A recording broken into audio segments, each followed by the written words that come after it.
Nick Alakasi, Thunder.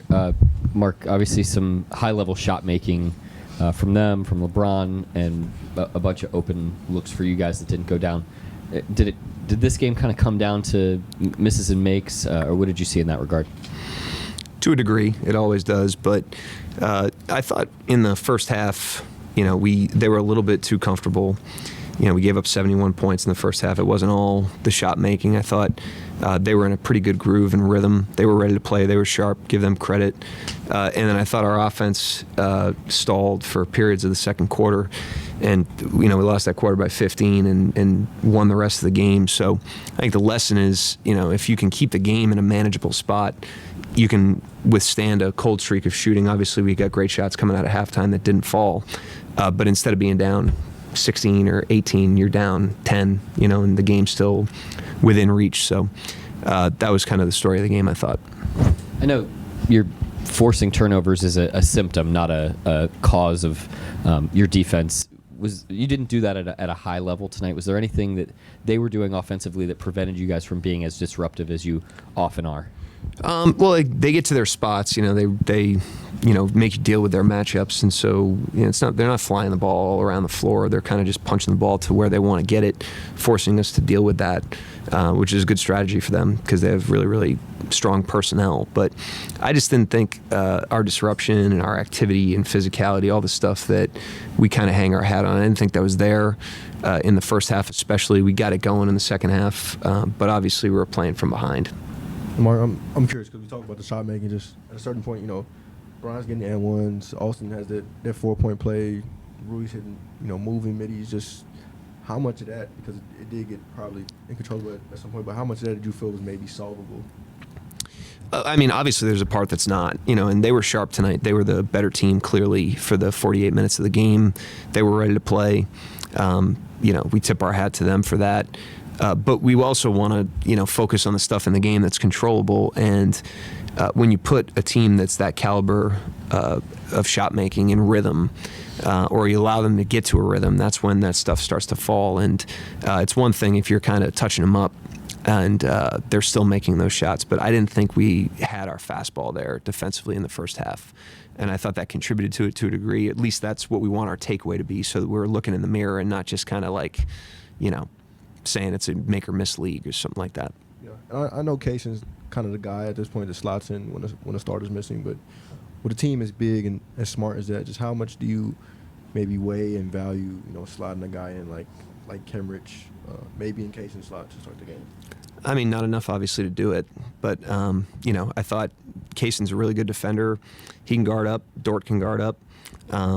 We have confidence in those guys, and we should have some advantages as well by playing like that. But credit LA. Obviously, they were the better team tonight. Mark, AD said prior to the game that this was a must-win, and Darvin backed him up on that and said that they just felt like vibe-wise they really needed it. Yep. When a team as seasoned as they are, that's played as much as they have, has that kind of mentality, how much is there a challenge to just match what they can bring in a game they feel like they have to get? Yeah, that was the challenge tonight. We knew what it was, and so did they, and credit them. They were the better team. They played, they backed that up tonight. They played like the more desperate team, and that's a battle-tested team that knows what they're doing. So it was a great experience for us to be in that. There's plenty of lessons we can draw from it. And that's what you want. You want to be, taking on the biggest challenges of competition. That's how you learn about yourselves, and it's how you learn about how to navigate an 82-game season.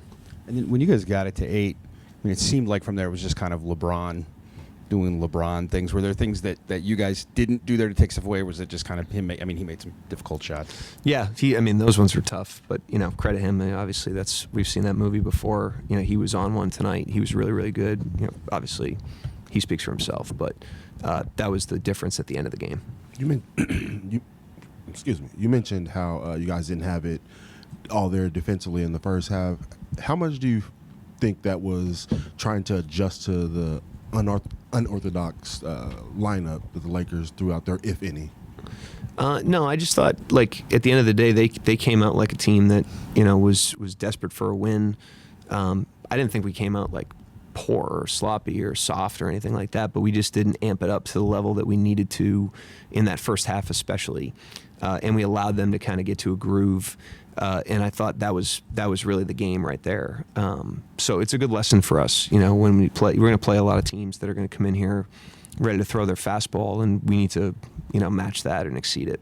And then 41 threes and 41 shots in the paint. I know you guys had 52 points there, but do you feel like you guys shied away a little bit, or is it just what the game was giving you guys? It's kind of what the game was giving us. I thought we did a good job of penetrating. A lot of our threes were open.